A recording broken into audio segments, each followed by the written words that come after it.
안녕하세요. 제가 이번에 가지고 온 종목은 네카오를 가지고 왔습니다. 일단 가격적으로 일단 오늘 좀 반등하긴 했어요. 하지만 큰 흐름을 봤을 때 지금은 좀 여유를 가져야 될 것 같습니다. 너무 급하게 생각하면 될 것도 안 될 것 같아요. 그래서 어떤 내용 보여주고 있는지 이제 하나씩 살펴보도록 할 테니까 들어보시고 도움 된다면 구독과 좋아요, 알림 설정 한 번씩 눌러주시면 감사드리겠습니다. 자, 일단 가장 먼저 제가 계속 여러분들께 네이버와 카카오 말씀드리는 게 뭐죠? 얘네들은 성장주다. 근데 성장주가 높은 평가를 받기 위해선 시장의 유동성이 필요한데 유동성은 뭐가 결정한다? 미국의 금리가. 금리 보자. 꾸준하게 설명을 드리고 있잖아요. 자, 그랬을 때 이제 오늘은 또 어떤 소식이 들려오고 있는지 이걸 하나씩 말씀드리도록 하자면 미국에서 이 GDP가 발표되었습니다. 이 4분기 기준으로 놓고 봤을 때 연율 3.3이 나왔거든요. 근데 이게 지난해 3분기 4.9 대비는 성장이 둔화되는 모습이 보여진 건 맞는데, 근데 예상치가 얼마였냐면요.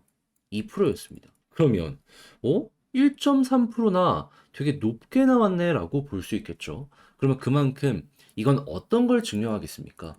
미국 경기는 튼튼하다. 자, 그래서 어떻게 보면 이게 굉장히 좋은 소식이다라고 보면서도 우리나라 입장에서는 그렇게까지 썩 좋은 뉴스는 아니다. 이렇게 볼 수 있을 것 같아요. 왜 그러냐면 이제 금리를 인하하는 근거 중에 하나는 뭐냐면요. 경기가 안 좋으니까 이걸 살리기 위해서 금리를 인하한다. 이런 것도 있거든요. 근데 경기가 너무 튼튼하면 경기가 좋네? 굳이 금리 인하를 할 필요가 있을까? 이 얘기 나온다니까요. 물론 몇몇 분들은 이렇게 얘기를 하실 수도 있겠죠. 아니, 미국은 좋은 거 알겠는데 한국은 힘드니까 동맹국을 생각을 해서라도 좀 봐주지 않을까? 그런 거 절대 없습니다, 여러분. 미국은 무조건 과거 몇십 년 동안 항상 미국 우선주의였습니다. 얘네는 해외 그런 거 안 보고요. 자국만 생각을 하면서 금리를 결정하는 거예요.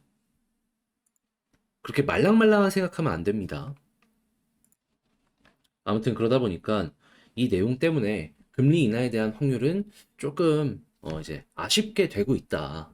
그리고 이제 이런 상황 속에서 오늘 이제 주말이 되기 전에 개인 소비 지출이 발표가 될 예정이에요.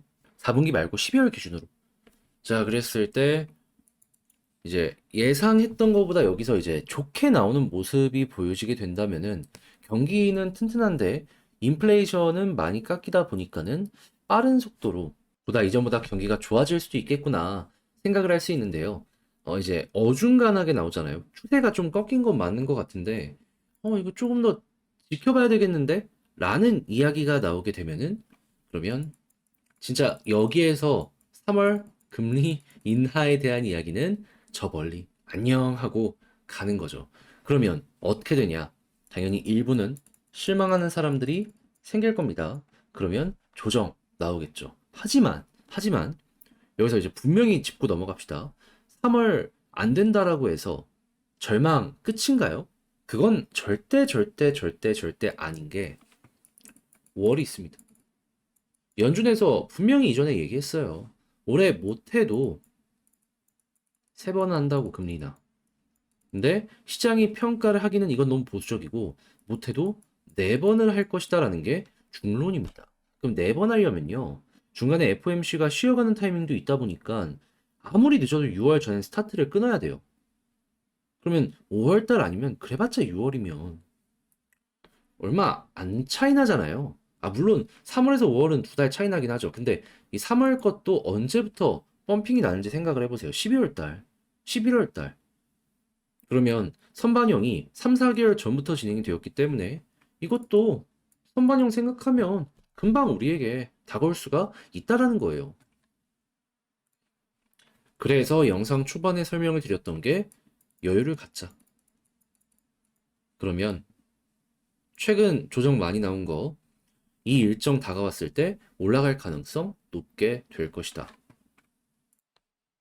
자, 그러면 이런 상황 속에서 자연스럽게 한국에 유동성도 많이 들어올 가능성이 높다라고 볼 수 있을 것 같은데 그때 우리가 첫 번째로 생각할 수 있는 게 뭐냐면, 제가 이전에도 이게 딱 진행이 되면은 원달러 환율 안정 관련으로 이제 말씀드렸단 말이에요. 근데 이제 어떤 분들 같은 경우에는 과연 그럴까요? 라고 했는데, 요거는 확실하게 예시를 좀 드리자면, 과거에 2020년 코로나 때 한국도 그렇고 미국도 그렇고 0%대 금리를 유지했을 때 있잖아요. 그때 원달러 얼마였습니까? 1,100원이었죠. 자, 근데 지금은 우리나라 3.75고 미국은 5.5인가요? 그러니까 어떻죠? 오늘 보니까 1,340원이었나? 자, 차이가 많이 나죠. 그러니까 미국이랑 우리나라랑 금리 차이가 줄어드는 모습이 보여지게 되면은 이것도 좁혀질 수밖에 없는 거예요. 그러면 우리나라가 원화를 가지고 지금 타이밍에 달러를 사면은 이게 계속 빠지면은 달러 가치가 빠지는 거니까 우리 입장에서 손해라고 할 수 있는데 요 가격에 지금 원화를 사는 사람들은 계속 시간이 지나면 지날수록 원화 가격이 올라오게 될 테니까 이게 수익으로 연결될 수가 있겠죠. 자, 그런데 누군가는 이렇게 얘기하실 수도 있습니다. 이걸 좀 맞출 수 있는 거 아니냐고. 물론 지금 주택이나 여러 가지를 생각했을 때 가능은 한데 우리나라는 물가가 좀 뒤에 튀어오른 편이라 과연 그게 쉬울까? 지금도 물가 잡으려고 정말 노력하고 있잖아요.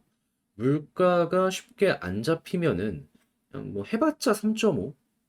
예, 거기서 크게 변하는 내용은 안 보여질 것 같아요. 아무튼 여기서 얘기하고 싶은 건 뭐냐 하면 이 수익을 위해서 원화로 바꾸는데 그냥 원화로만 가지고 있냐? 그런 사람도 있겠지만 증시에 투자하는 사람들도 많아진다. 그랬을 때 지금 증시가 안 좋았을 때에도 외국인이 투자하는 사람들이 많아지게 되면 지금 이거 다 바꾸는 건 외국인일 거 아니에요. 그러면 앞으로도 꾸준하게 투자할 가능성이 높기 때문에 그들로 인해서 상승할 가능성이 높아지게 되는 것이죠. 그래서 이제 이런 부분의 일정이 있을 가능성이 높다라는 걸 하나 말씀드리고요.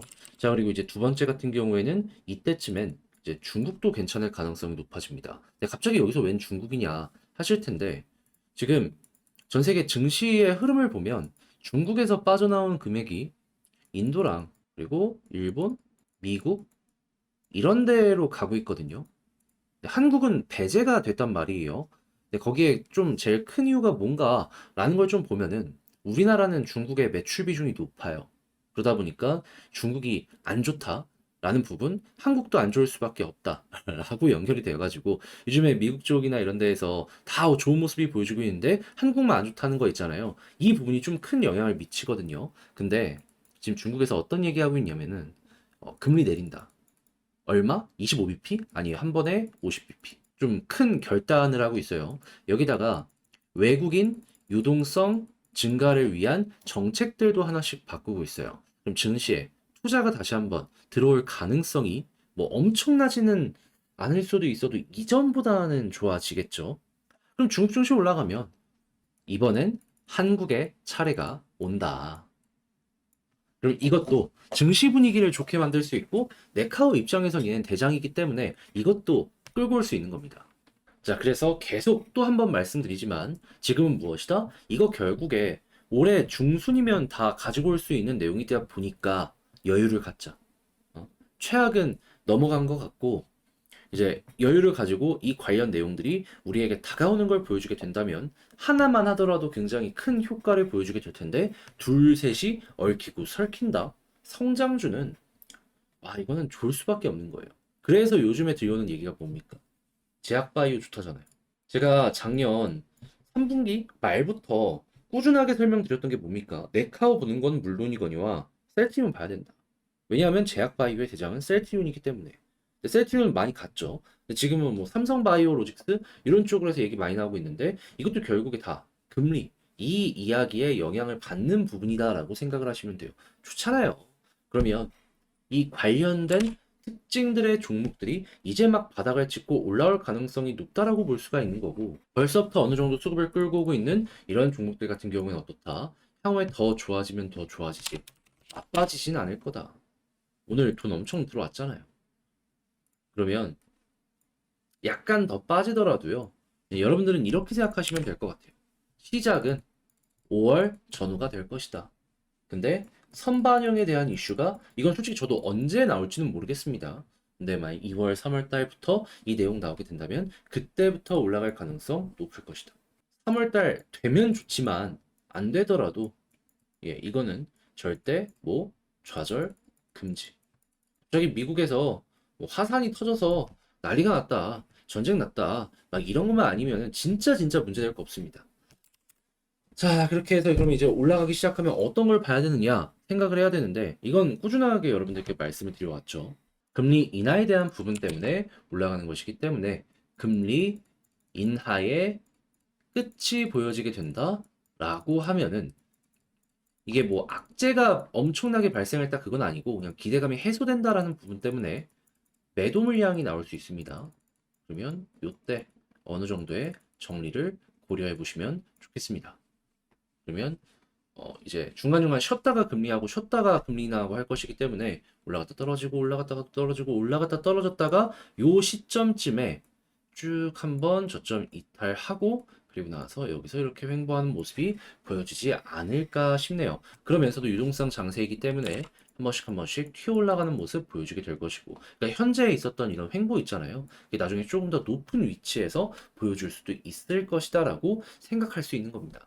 자, 해서 이 매도하는 타점까지 한번 쭉 봤는데 어떻게 여러분들께 도움이 되었을지 모르겠어요. 근데 이제 내용 딱 보시면 아시겠지만 이게 한 사이클을 먹자라고 생각을 하면서 말씀을 드리는 부분이기 때문에 길게 보시는 분들이 아니면은 좀 도움이 안 될 수도 있을 거예요. 근데 이게 어떻게 보면 단타 사이클이랑도 겹치는 부분이 얼추 있어 갖고 이용하시면 도움 되니까 잘 참고 한번 해보셨으면 좋겠고요.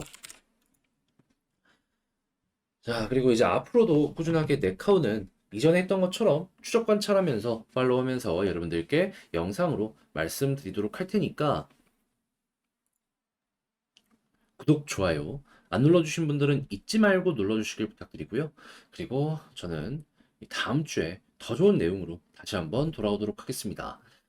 자, 이상 주식 정리해드리는 주정남이었고요. 여러분들 이번 주도 고생 많으셨어요. 감사합니다.